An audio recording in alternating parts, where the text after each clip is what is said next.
Hey y'all, Billy from Perma Pastures Farm. Do you see a big smile on my face today? I'm out here with my brother from a North Carolina mother. This is Justin at Metcalf Mills. If you ain't subscribed, you're probably going to be after you see what's going on today. Now, there's so many things that he does, and folks, you have not seen a fraction of it. But I'm excited today for a whole variety of reasons, that all of which I can't tell on camera right now, but we're going to get a 101 mill class from the daddy himself, and we're going to bring y'all along with it. So, Justin, walk me through. What do we got? What do we got here? Well, right here we've got some of this Hickory King corn that I growed this year, and we're going to shell it off with these shellers, and then we're going to put it in this cornmeal back here, gristmill behind us, and make some cornmeal and grits out of it. So, are we going to get to taste some of this? It's going home with you. Well, how cool is that? All right, y'all.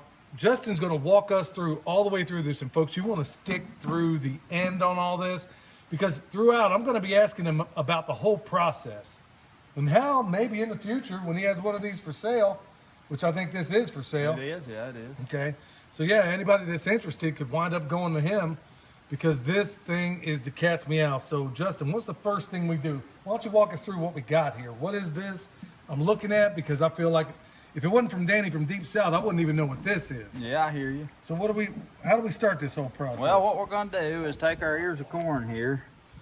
It's hard to tell on some, but most of them's got a small end like that. And we'll start that in the sheller right here just like that. You have to put it once we get started.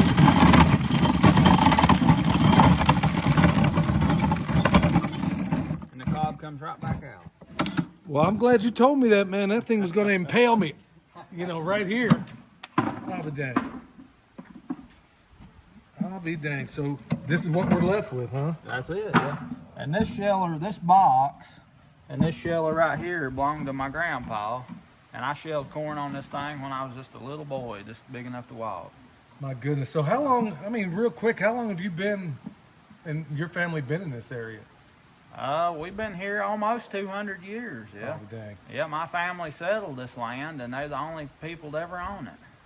How cool is that, y'all? So this is, when I was talking the other day about having the benefit, when we were talking about survival, and the A in survival is act like the natives. Well, this is a native to this area, or he's close as I'm ever going to find. And so he's taught us so many wonderful things, solved so many problems for us. And it is an absolute joy to be down here doing this. So what are we going to do, run through all these? Yeah, we'll run them. All right. We'll get them shelled so we can have something to turn.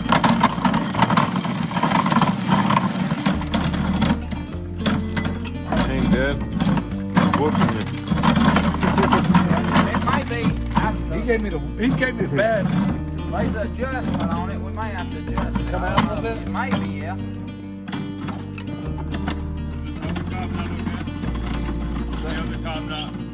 Yeah, it wasn't good. I'm gonna let y'all take it, maybe take it to the pigs or something. You said the small one. Yeah. Yeah, take one in on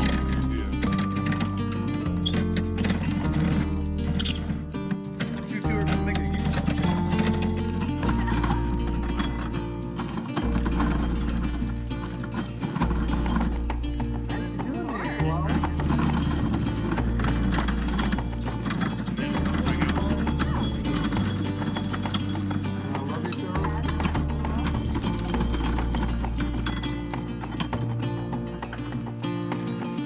How much are they? Those are huge turns. Yeah, they are. And most of these are the smaller ones. The big seed ears, they're almost as big as your thumb. So Justin, we got this little apparatus here. What is this thing right here on the side? What's it do?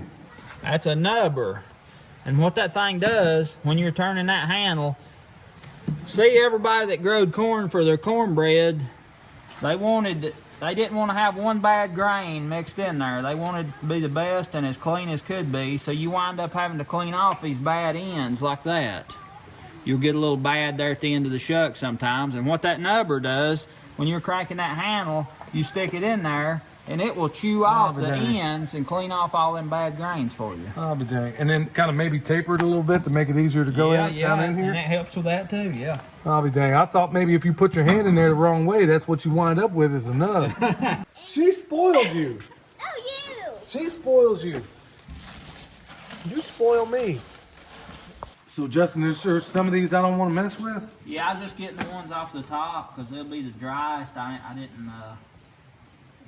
Corn needs to be out in the open where it can air dry, like in a crib, and I just ain't got my new setup for that yet. My old crib, that's not convenient. So, What about something like this? Is that something you could do?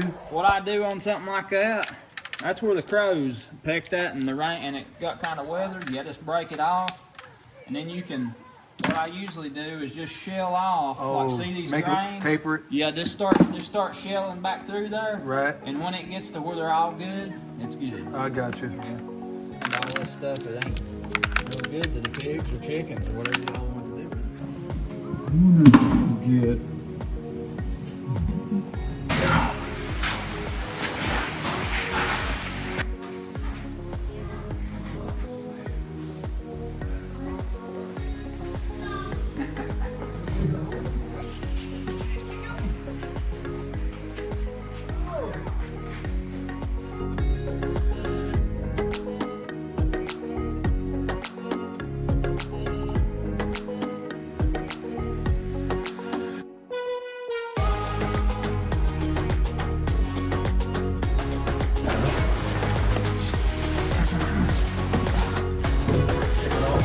Yeah.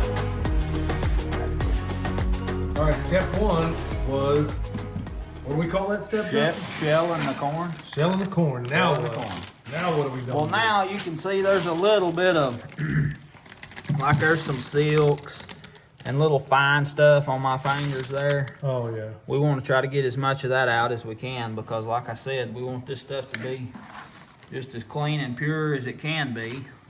And the way we're going to do that is when we run the grain out of this box, it's going to be falling in a little stream, and we're going to take a box fan and blow a current of air across, and that's called winnowing. And we'll let the grain go in the bucket, and the light stuff will blow away. So this is pretty high-tech stuff. Well, it works.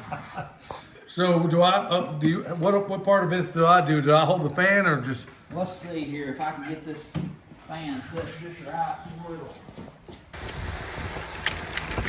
sit on the floor and we'll get that and what'll come out of it.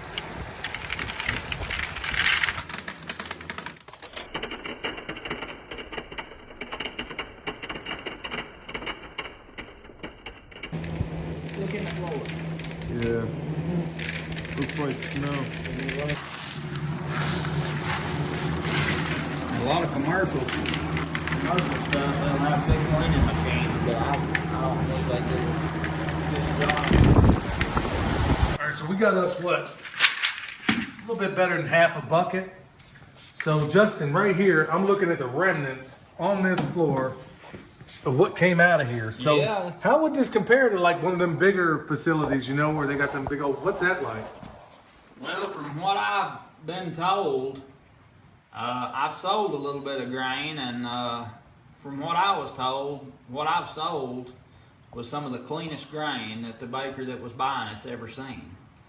And he's used to buying grain from, I guess, a lot of different places, and people that's got some fancy equipment and stuff, that don't necessarily mean they're going to have the best product.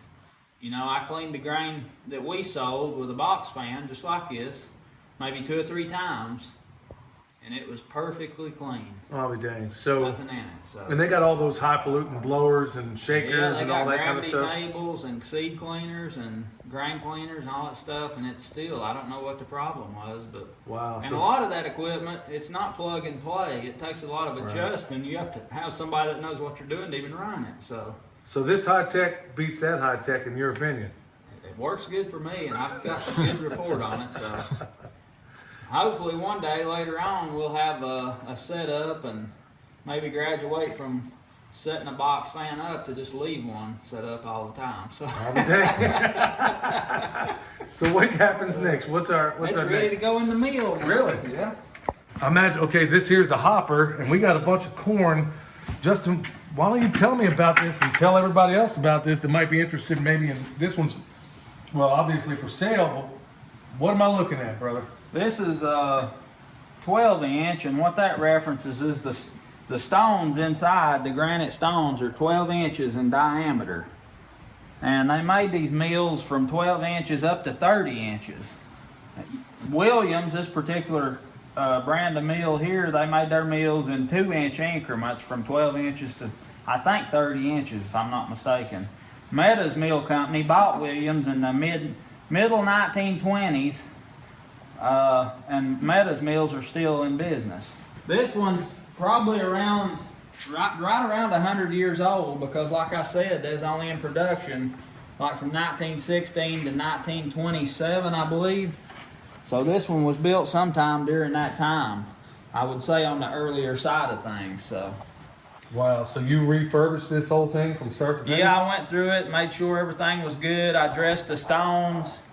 I put new stainless steel screen in the bolter here that goes on the side, and what this allows, the two sizes of screen, over here you'll get some fine cornmeal, and on this side you'll be getting your grits. Oh, but dang. That's how that works. Huh. So you put this thing back together. Now, how many, now I always say that butchery is a dying art. Yeah.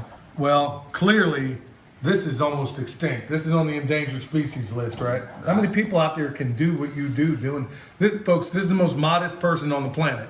So just remember that whatever his answer is going to be, how many people are doing what you do? There's a handful that I know of. Yeah, there's a few around, but they're nobody real close, you know. They're just kind of spread out. I guess people's got interest and here and there, but it takes a lot. I mean, I'm not bragging, but I completely restocked and restored my grandpa's mill. It was pretty much the same design of a mill when I was 15 years old, and I've loved it ever since. So. How is this any different? And this is a rhetorical, well, not even a rhetorical question. It's probably a stupid question. What is the advantage of doing something like this where there's stones doing the work as opposed to some of the things you can? Steel bar. Yeah, the ones you get. What's the difference between them? The stone ground, it's always known to always be better because the way it works, the burrs on the stone and the dress, they shear the grain, whereas like a steel burr mill, they just kind of crush it. But the stones actually shear the grain, and the furrows and the lands and the stones work a lot like a pair of scissors. They bypass, if you're grinding fine flour, they bypass each other, you know, like just as close as a cigarette paper between the two, but they never touch. That's how precise the shearing is. Huh. So. Wow, so you get a much better. This is why some of these places that I've seen, when they say stone ground, there's a massive difference, it seems, between this and the thing you're going to have at the countertop. Right. All right, so we're going to put this thing to work? Yeah, we're gonna get it busy and mill this corn up. All right. Cornmeal and grits here. So what happens next? I see you got your tractor out here. You got. Yeah, I'm gonna back it up.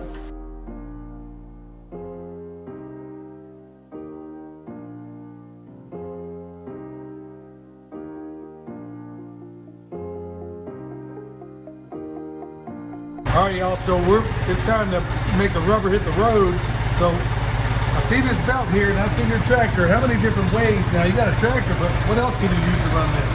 A lot of people use old flywheel engines, hit and miss engines, any kind of an engine like that, gas motors. I've set some up on electric, and I've also set them up on hydropower with a water wheel. Well, today we're running it off your tractor. Yep. That's running to that PTO with this little device. Right.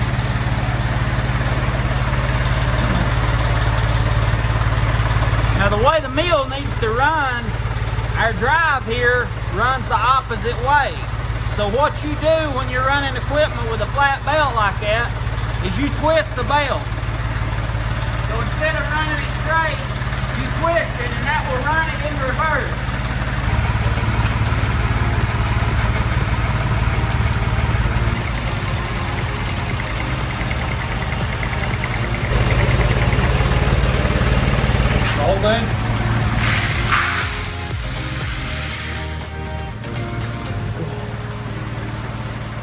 way these work, you've got this adjustment knob, and as you turn this knob, it raises this fork, which raises the feed cup, and it allows grain to flow out under the feed cup. You can grind fast or slow. I like to grind slow because I enjoy it. What we'll go by is how many grits and cornmeal we're getting. We'll adjust the stones to our liking.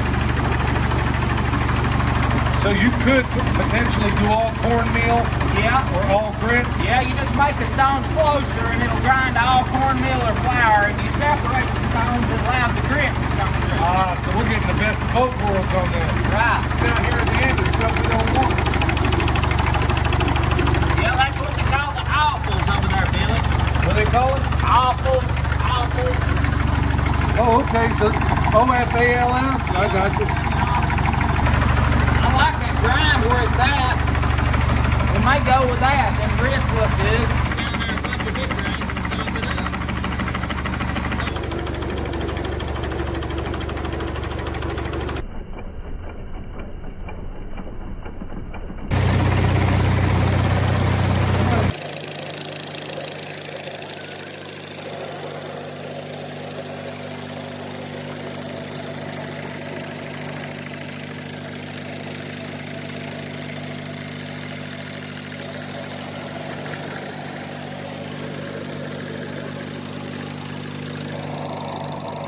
This stuff's got this, it's got a little sweet taste to it.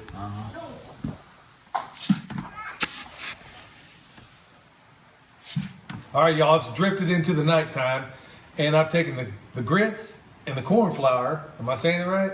That's right. Cornmeal. Cornmeal. Took it back to the house. Michelle's gonna make some pretty cool stuff, so y'all wanna stick around for that. Justin's gonna have to come over and eat it.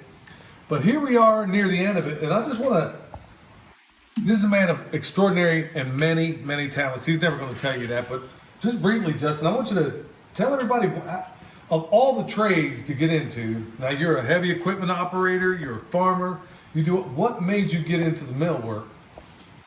Well, I grew up listening to stories of my dad tell me stories about going to the mill with my grandpa when Dad was a little boy, and he had a lot of fond memories of that. You know, eating that cornmeal coming right out of the spout, Like I just did. like you did, yeah.